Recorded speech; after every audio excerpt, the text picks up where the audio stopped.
All praises, thanks, and adoration is due to Allah subhanahu wa ta'ala. We give thanks to Him, we beseech Him, and we pray to Allah subhanahu wa ta'ala to guide us and accept these as an act of ibadah. The program is still being uncoded, and my name is Jibril. Follow me, but for this show, you call me JB. You know what we do on the show?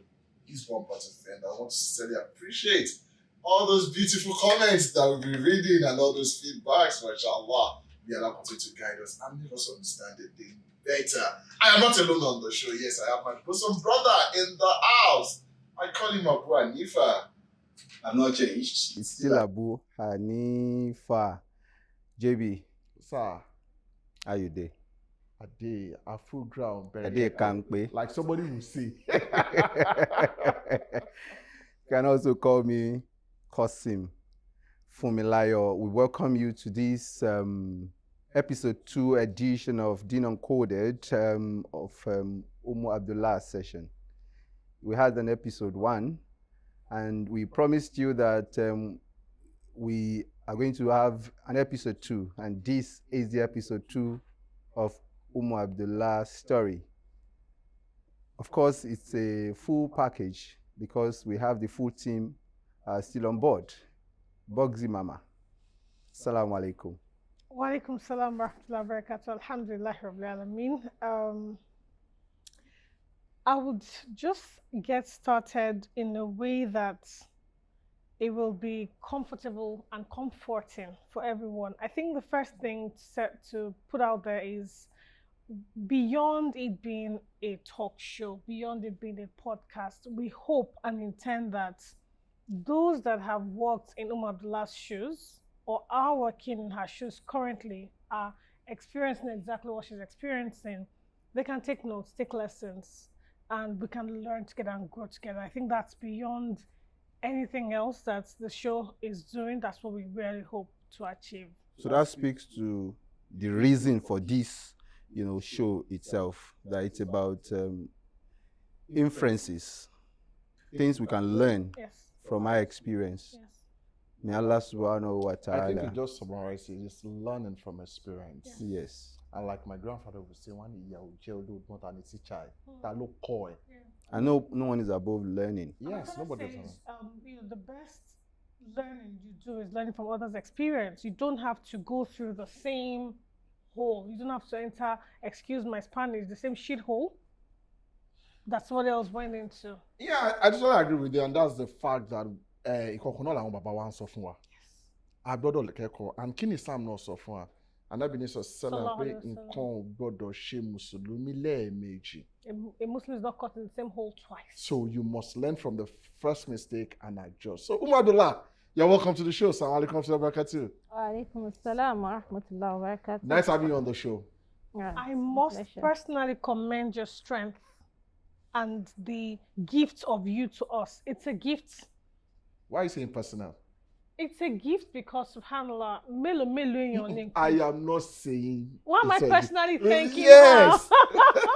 You should collectively thank her. Personally, individually, and collectively and cooperatively thank you and appreciate you. Let me note that Ummu Abdullah is synonymous to the Ansar, because the Prophet ﷺ said, Ni'matul Ansar, that perfect are the women of Ansar. The Ansar were the Muslim women in Medina who received the Muhajirun, that they were not, always laid back in talking about matters of their deen, personal matters of their deen. They were the ones that usually go to the Prophet and ask about very personal issues that others cannot ask. And the Prophet ﷺ gave them a pass mark, that they don't get unnecessarily laid back when it comes to important matters of their deen. And Ummu Abdullah has shown a virtue, in that regard. I'm from Medina, Ummu Abdullah. So on this show, we want to say to Ummu Abdullah, come what may, Allah will bless you. Allah will comfort you. and Allah will see you through. Ameen. You are on the right track, and may Allah, make this evidence for you and us, and not evidence against you and us on the day of judgment. Allahumma ameen. Ummu Abdullah, let's get to business. We promised last time that we're going to be back with part 2, and I remember that we stopped at one very particular area. And that actually necessitated what Abu Nifa said, we need to go back to part 2. You said at a point in your third marriage, or with the third guy, Third relationship, second marriage. yes, second marriage, that you went to court with him. Can you remember? Yeah. Yes. Can you explain to us why that situation happened? We remember that last time on the show, for the sake of those who are watching for the first time, you said you were battered, you were tortured emotionally, and physically tortured sometimes. I guess I'm right. So can you take us back to that, and let's start from that note.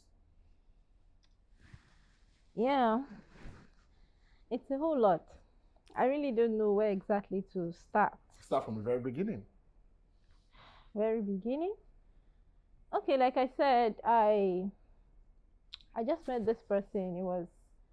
He was like I said, not he wasn't, let's say, financially buoyant, no job, no work. So I felt I am helping a brother, because there were so many things that he said to me, and I felt guilty if I did not marry him. There was one hadith that rang in my head that actually made me forget about the fact that this person is not financially buoyant. I felt I was doing a good deed, and then I accepted even the odds, even without my parents. Everyone thinks that something is odd here, but I felt no. I have so much trust in Allah, and this would work. And if you are doing a good deed, definitely Allah will put barakah in it, and Allah would bless it. So that was all my mindset, and I went for it. So the marriage was done, but I knew very little of this person. So, because we didn't court at all. So, and then getting into it, there was so much, That's why I said I don't know where to start. Maybe I can. When was the first time because when you went in, you hadn't seen any problem, right? When you got married. I don't know. So when you got in, what was the first thing that told you, Kasala? What was that thing? Yeah, I can remember the first thing was, I am not going to work. Told you will not work. Yes.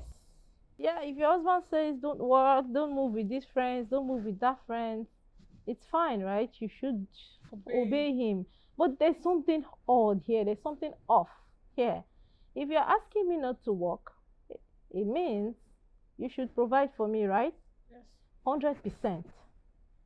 So, but in this case, this guy doesn't have enough. He just started a business by Allah's grace, when we got married. And then the business has not even gone anywhere. And then you are already, this authority thing. I don't want this, I don't want that. So something was off. Prior to meeting him, I was working as a lecturer in a private polytechnic. So he was all, no, I don't want you to work, I don't want you to go out, I don't want you to do this. Okay, I felt I should obey that, funny enough, even though I know something was off. But I just wanted peace, right? Okay, so I took a break and stopped it for that sake. And then along the line, I got pregnant, and there was this guy was, these things are unbelievable. So it makes me feel like, because if I say it, people will be like, it's just something that is unbelievable. With this pregnancy, first trimester, this guy would hit me. Funny enough, if I tell you it's for no reason, it's unbelievable. People would think you must have done something to trigger. Yeah, exactly. People would think something must have happened. But if I paint one scenario for you, Please Okay, do. maybe you can understand better. I was pregnant and I couldn't cook for myself. I was vomiting everywhere and all that. So I called my sisters to cook for me, and they came. They actually cooked for me, and I told them I wanted plantain and vegetable, which they did. And I asked them to also boil rice so that he would eat the vegetable with it because I wasn't sure he would like the plantain. So they bought rice for him and they made the vegetable sauce and they made the plantain, and the plantain was still remaining in case he wanted. Okay, so they did that and left. So when Maghrib time, I went to dish the food to eat, and then he came. He said he wanted that plantain, and I told him, see the raw one, you can boil it. I can't stand here to do anything because You I were would pregnant throw up. at that time. I was, yes, like few weeks pregnant. So he was angry. He was angry at my response. He said that's what he wants to eat, the plantain. And then so I ignored him and I was just dishing because I have explained. So since he wasn't ready to understand, I just continued dishing the food. Do you know the next thing he did? That's both. Maybe basketballs would have been better. He just cleared my feet off the floor. Wallahi, I am not exaggerating. He cleared my feet off the floor. I fell down with the pot and the plate I was holding. And so when I stood up, I just threw the pot at him and I ran out of the kitchen. And then because it was his mother's house. Oh, You were married. you were married and you staying in his mother's house at Yes, that point. because he couldn't afford. I told you this guy, he wasn't working. He was staying in his mother's house. He had a father. His father was late. So he's somebody we can call a mommy's boy. The context of mommy's boy is that does it take unilateral decision or he always needs to consult his mother? Unilateral decision. He doesn't So have he's not a mommy's boy. He's not a mommy's boy. He's just nothing. Just independent. Just But you know, No, you can't use the word independent. That's an abuse of the word independent. Nǹkan tó ń gbà lérò ni pé òun ló ń dá àṣà rẹ̀ pa, kò ń ṣe pé àwọn òbí ẹ̀ ló ń sọ fún pé kó ṣe No, báyìí. yeah, me, but independent is an abuse of the word. Because it's independent, láti pé o ní fún ọ lè kan náà, o lè ṣe nǹkan o dángájíá, o tó ra ẹ. There is something I want us to address before you move further. I remember the last show. This is for the sake of those who are watching for the first time. You told us that you were vibing. I Yes. used the word vibing there. Those were one of the words you used. Yes. Is that because that you were pregnant? That was why it changed? Or immediately you got married, the vibes disappeared? The vice was still there. But I think this nature of oppression, it started when I was pregnant. I don't know where it came from. But it started when I was pregnant. And it repeated itself in the second pregnancy. So it was just, that's my vulnerable state, is where I actually faced much oppression from him. When you were pregnant? Yes, that vulnerable state. Tó ṣe when he kicked you and you fell with the pot, what if you hit your head on the floor or the baby, you had miscarriage and all that? Well, I don't know. That's the thing. This person does something without even thinking of the consequence. He doesn't care but this is the first that I witnessed from him. This was the first. So when his mom saw me outside and was like, kilo shele, and I was like, your son is dragging food with me in the kitchen. That was my answer. And she came out, and I was explaining to her that you saw my sisters earlier. I asked them to cook for me. Your son was striking the food with me in the kitchen. And then she was like, so she went to meet him. This is just equivalent to like 2 weeks or 3 weeks into the marriage. Because I got pregnant immediately. So it was also 3 weeks. If I was 3 weeks pregnant, then I was 3 weeks into the marriage. Right. He said there was no courtship.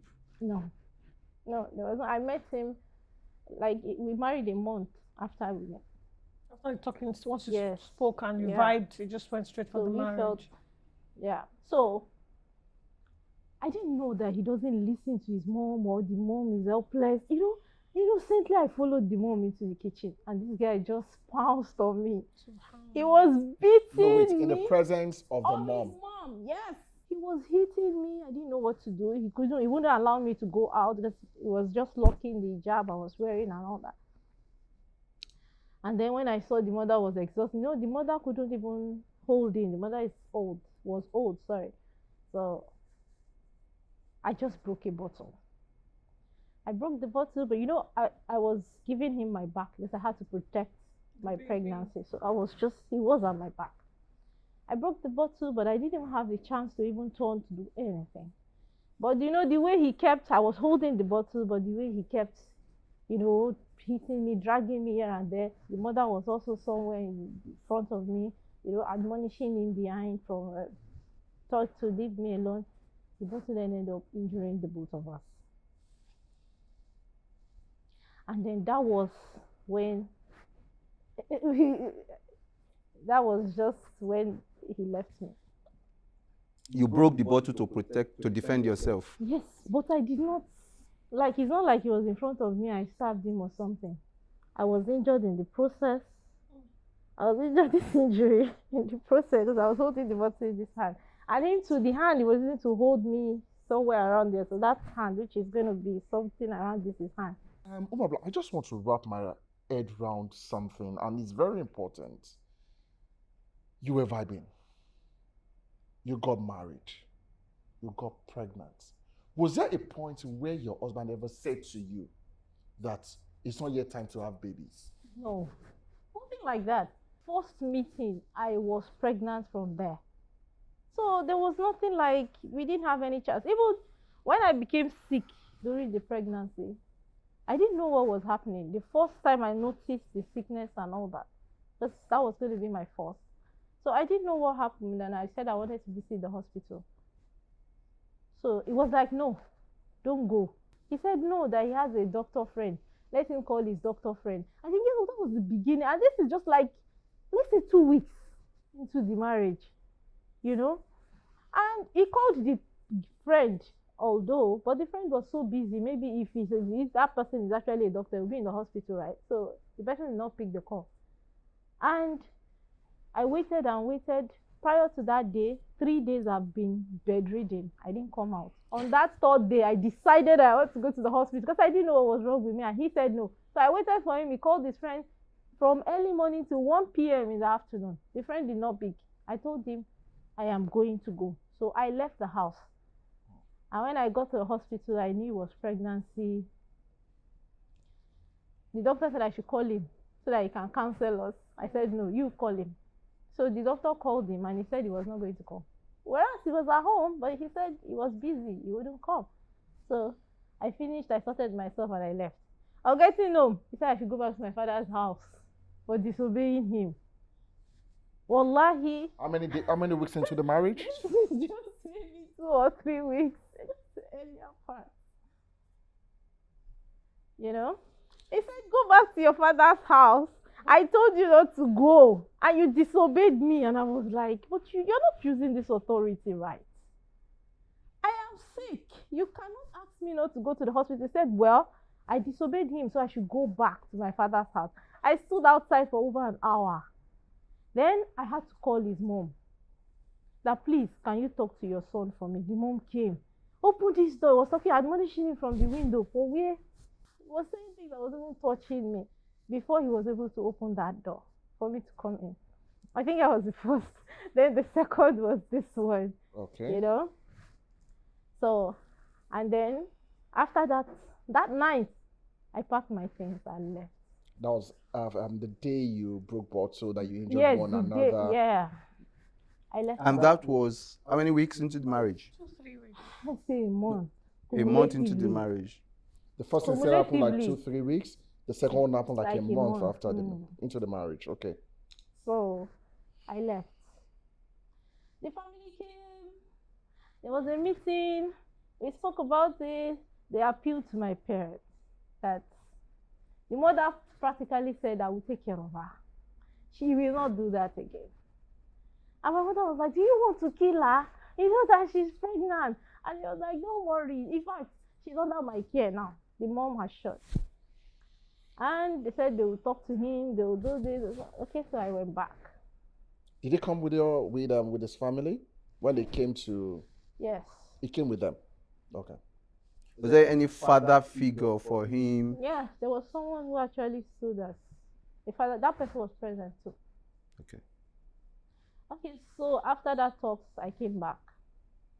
I came back, and then we kept going, 5 months into that marriage. He did it again. Still pregnant? Still pregnant. I was 5 months pregnant. Let's say my pregnancy had reached the fifth month. So you're like 6 months into the marriage then? Yes, 6 months into the marriage then. So I left. No, Again, what happened the second time? the second time, he was, he's a fish farmer. So that day he sold his fish, and I'm usually his cashier. So after counting millions, because with these fish buyers, funny enough, these mamas, they come with cash, raw cash. So, and they buy, it depends on the stocks you have. So let's say after that, the stress of doing all that, I begged him that I want to eat apple. I want to eat fruit. That he should buy me fruit. And he said no, he wouldn't buy it. That because I counted money, so my eye is on the money. Because I counted money, my eye is on money, this and that. He was so harsh. And I was crying so much because I don't understand the harsh treatment. That harsh treatment and the way he spoke to me was actually what got me very emotional. I cried that day. I decided to leave the house. He didn't beat you that He time? didn't hit me that day. Okay. So I decided to leave, and for a while I left. I went home. I think I wanted to be somewhere that I would be happy. Love. I was happy. So I went then. Then after a while, You the went to normal, your own house. Yes, I went to my mother's. And they didn't ask you why you came home. They didn't ask because they know him. They And he know didn't when tell they his see mom me. before leaving. I told his mom, and no, I didn't even tell. When the mom saw that I wanted to leave, she actually came and she admonished me to be patient with her son. That where am I going and all that. I told her that I just wanted to feel happy. So let me just go to my mother's place and then I'll come back. So I left. And then after a while, maybe just days, I came back. So when I came back, it was, long story short, few months to delivery. I think it was another incident of that physical abuse that made me leave the house. And this time, I did not return until I gave birth. So which means I was with my mom and I gave birth there. So it was on the day I was giving birth, I don't know, he was informed. So he came and did all he should do, and then, but I didn't go back to his house. I went back to my mom's house, and then he was pleading, begging that he was. Did you do the akiko? He would For the change. baby? Yes, he did. Okay. Where did he do that? In his house. In his house, and you were still with your mom? I was still with my mom. I took the baby to his house. Okay. Okay. So they did their akiko, and then I went back to my house. Wow. So I was like, after that time, I was like, I don't like the way his harsh treatment on me and his physical abuse. I don't like it. So that was my. Okay, you had conversation. Yes, we were having the normal conversation, that understanding that this thing, I don't like it. I came to your life because I don't know I would see these things, and I don't like these things. I didn't notice these things in them. That harsh treatment and that physical abuse, I didn't notice it in him. So since I saw it, I was ready to go out because I know it's not something that I could cope with. I don't like it. Do you know that some of these batterers, when they are done, they feel remorseful sometimes, Yeah, that's why they're narcissists. and then they will repeat it again. Yes. But for some, they will not be apologetic. Yes. It's a level. It's a grade. You understand? Some will be remorseful. They still have some level of what we call sympathy. And nafsu lawama. Yes. Nafsu lawama. So we all have that. You know, but at the point they get to a level where they don't care again, they see like they want to, they can go do and undo. And that's why I want to ask this particular question. This is not for you, Ummu Abdullah. This is for people to learn. You said something last episode. You said you were vibing. Can you explain to us what you meant by the word vibing? For me, while I was thinking, vibing means you were enjoying one another conversation. Yes. You were enjoying the courtship. The company. The company. Is that the same thing we're talking about here? Yes, because Because you made us I know wasn't that it joining. wasn't a conscious Muslim per se. Yeah. Nǹkan tá àti get nsìn òun ni kí ló fa switch yẹn. Exactly. I can Switch yẹn láàrin 1 month yẹn kí ló fa switch yẹn. I can play devil's advocate if you let me. But you are not a You're not a devil. devil. You're not a devil. I can- Actually, you are the only angel on this set. Let You know what I'm talking about? I am the bad person. me try to get into his head for a minute. Okay. I don't know his personality, but he might be this personality that does not talk. He soaks it in. So perhaps it was a thing of, not I don't have money. Where do you want me to get the money from? But he's not voicing it. He's not saying it. And so it's just reactionary. Or probably might be from the state of insecurity. She was working and he doesn't have a job. But he has asked her to stop. So please let's go back to Ummu Abdullah. Okay, now going back to your story where you stopped after the Akiko, you came home and you guys were having conversation, right? So what happened thereafter? It was the same promise. I'm not going to do that again. No, why were you going back? I'm interested in that. She went back for the Akiko the other No, time. the first time. After the first bit battery. Batching. The second time was as a result of Apple. You went back again. Yeah. You understand? And Akiko. You understand? You went and you came back. Where were you coming? I want to know what was in your head then. Kí ló dé tó ń padà? Tí ó bá sí nǹkan kan níbẹ̀. Kí ló dé tó ń padà? We want to know that thing that makes you to think, let me give him a chance again. Yes, that thing was, I wanted to make it work. I was thinking, no, you don't understand. Marriage is not something you give up on easily. Do you understand? So, okay, since I know there's a problem, I cannot deal with this. The desire to go out is there. But where you are assuring me that it will change, that thinking of change is constant. Yeah, maybe he will change Maybe. eventually. Do you understand? Maybe. So it's not like if I go out now, I will become a single mother. I'm coming from the stigma of your first relationship, your All second that. relationship. So all those things I was looking at it that okay, if it becomes better, I can manage it. And so I was hopeful. Let me just put it that way. Manage. I was hopeful. I said if it becomes better than that, if there was no violence, no domestic violence, I would be fine. I can manage you. Okay, let's move forward. You came back. Yes, They you're came back to again. appeal. Yes, You're I, back to I appeal. came back with the child. Yeah. And the next thing was Was that he I noticed responsible for the was child? Was he buying diapers, feeding, and all of that? he was doing that. But whenever there is an argument, maybe maybe we are just talking and there's a position I took he did not like, and then there's an argument, he stops all responsibility. There was a time, 3 days, the baby was 9 months. 3 days, there was no milk, there was no pap, there was nothing. The baby was only surviving on breastfeeding, a 9 months baby. Chop, I want to take feed on that person. So I was just managing myself. Okay, so I had to call the polytechnic and appeal to them. I told them because of pregnancy, I had to quit. I want to come back. So they accepted me to come back. The meeting, they said I should come for a meeting the next day. I said, okay, thank you. So that night, I went to his mother because that was the 3rd day there was no food for the baby. So I went to his mother and I explained to the mom, please, talk to your son. Because the mom wouldn't know what's happening. I said, 3 days now, there's no baby milk, there is no pap, there's no baby food, there's nothing to give this baby. And your son, I don't know what I did to him. We just had an argument. So he's not even thinking of the child. And his mom was like, what kind of behavior is this? When he was young, I used to give him 5 different types of food. Don't worry, I will talk to him. And I said, thank you. And I left. So he's sensing that I was talking to his mom. Remember, I was supposed to go to the meeting the next day. He's sensing I was talking to his mom.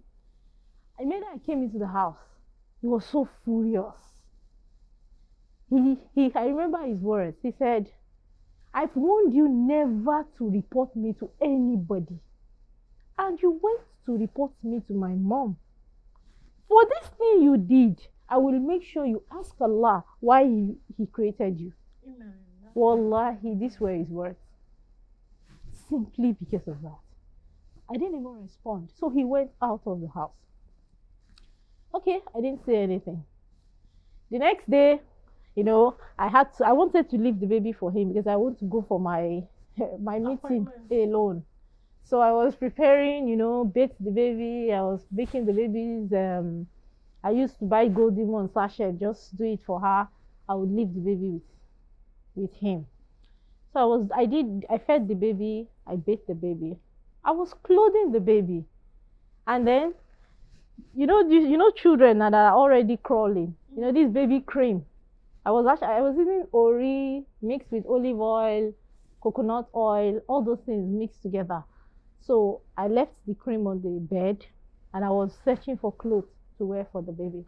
And then the baby crawled to where the cream was and dipped her hands and was doing like this. Yeah, plain. Okay, so by the time I took the clothes and I turned back and I saw she had soiled her both hands. And I was like, And then he was in the room. He also did not see the baby because he was backing her. Yeah. So when I shouted, made that exclamation, so he turned and saw the baby's hand soiled. And that was his opportunity. He turned back and he was like, Ofe pomo fun mi ni. Ofe pomo fun mi ni. Don't you know that this baby can just eat this thing and die? I was like, pomo fun yin bao. This is Ori. And I was like, if you don't swallow me here, I will give you slap. I was like, You see the heavy slaps he gave me? For that sound that I even make. He started beating me because of that. Wallahi. What was the relation between your daughter and him? Now? Then, She was a baby. I just want to bring this out. When you have, Abu Hanifa can relate, when you have a baby girl, there's this attachment, always carrying. Even when the mother if the child is crying whilst with the mother and you carry, the child will just keep quiet sometimes. That's the affection. No. So it was always you. I don't think it was just me. I think the focus was me.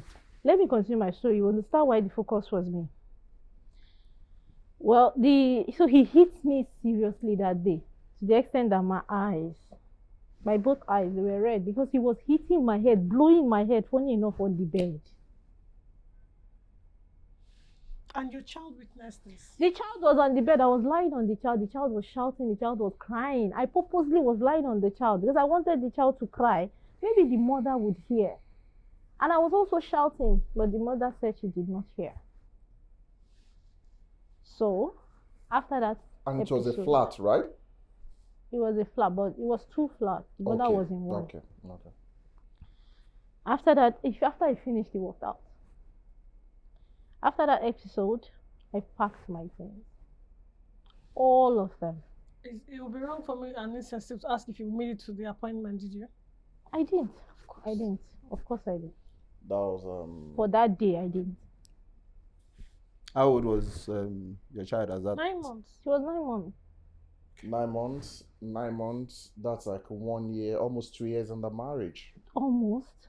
She left Up the to house. 1 year. She left the house few months to the delivery. Yes. She came back for the akiko, and then he was able to convince her to come back. And 9 months into that, baby. So that's like 1 year, 8 months if you put everything together. No, the baby is 9 months No, old. this thing is not up to. The baby is 9 9 months months old. Yeah. Yes. She She got got pregnant pregnant immediately she married. So yes, now it is after Okay, 9 months. yes, Yes, after 1 a year, year. It's, Yes, it's yes, 1 year, yes. 8 You months. understand? There was a gestation period. Yes, Yes. 9 months plus 9 months. So that's 1 year. Yes, 8 that's months. So that's correct. like into 2 years. Yes. Yes, that's correct. Okay, so I left, and this time I decided I will never come back. That was it. And did you come back? So I did again. It was after this time that I stayed away the longest. When did you return? After 2.5 years. No. You said you were never going to come back. When? What's the interval of the time? And why did you come back again? I said the interval was 2.5 years. Oh. That's after I left. You stayed away for 2.5 years. Yes. You My stayed away child. for 2.5 Yes. years. Okay, with your parents. Yes. And in this period, you guys were communicating. I tried not to, but I didn't block him. We were communicating. You were still in love. No, because of the child. So I would say You that see- at that time, I'm sorry, I'm just trying to calculate. The child was 9 months. You stayed for 2.5 years before you returned. So we're talking of Maybe not up to 2.5 years. I left in January and I came back in June. By the time I returned, the child was 3 years. was 3 3 years. or so. A That's girl, almost- a boy, Yes, a girl. a girl. So that should be like roughly 2.5 years that you Yes, spent outside, yeah. okay? That's why I said 2.5. The child was 3 years old. The second part of the question. In why between, did just go like back? you asked, that was I communicating? Yes, I was communicating because of the child. Because there were times he will tell me, I want to see the child. And I would take the child somewhere, he would see the child. I didn't want it to be like I deprived him of But the you said he child. was not taking care of the child. He His wasn't. responsibility No, at that he point. wasn't doing anything. He wasn't giving me any money. But I still don't want to Deprive want the to child. deprive him. I was scared of that punishment of Allah, really. I don't want to deprive him. So I felt you can have your relationship with your child. You know? So he was always doing that. And I even wanted to move on at a point. Yes. At a By point. move on, what do you mean? Like, Yes, I wanted to get married again, especially Oh. when the child was 2 years plus. You know, but this guy, my God. I remember I was talking to one brother and we're very serious. But whenever the brother, we are together talking, this guy will keep calling. And the brother was like, why is your ex still calling like this? And I was like, because of his child, you understand? So the brother was To uncomfortable, clarify feeling something. very uncomfortable. The Yes, brother so- I sees, want to clarify something. okay. Right.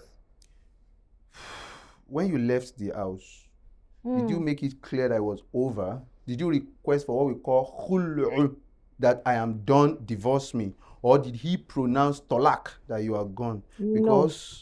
Because for us, I don't know whatever anybody feels, I'm here to defend the principles of Islam.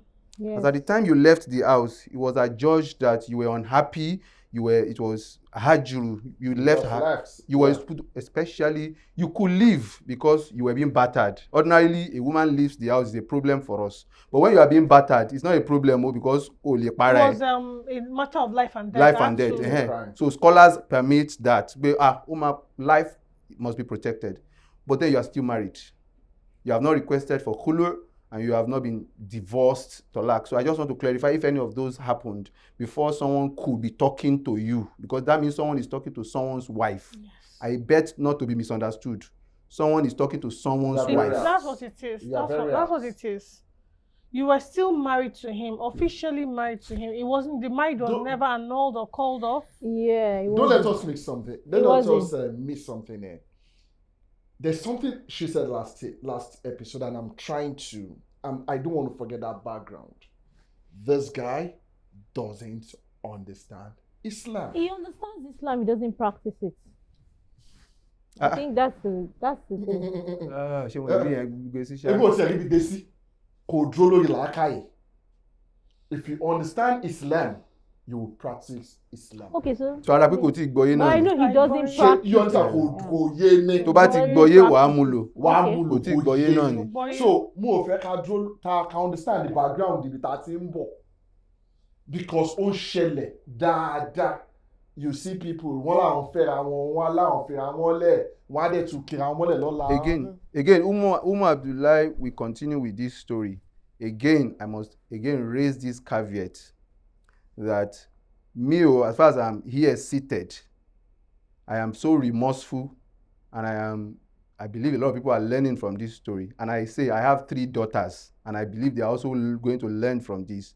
However, we have not listened to the brothers' end at all. And my almost 2 decade journalism practice will not forgive me that I need to listen to the brother's episode too. And that's why we're trying to strike a balance here. You understand? Our story is not just about the brother alone.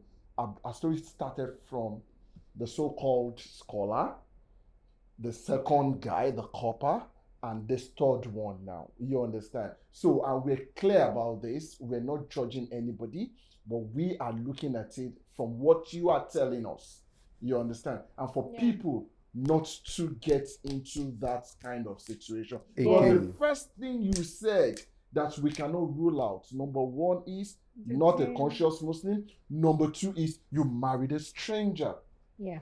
No, bad, your mother will never turn you away, or your siblings. There's someone you would have confided in. Yes, they've told you you're on your own. You're on your own was to threaten you, scare you from going forward. But now you're in trouble. Always remember to go back home. They would never turn you away. Don't be ashamed to go back home to those that really truly care about you when you are in trouble. And that's how far we can go on the show today. I hope we have encoded a lot of things and you have learned a whole lot. And inshallah, this is where we wrap it on Ummu Abdullah's case or journey or story, inshallah.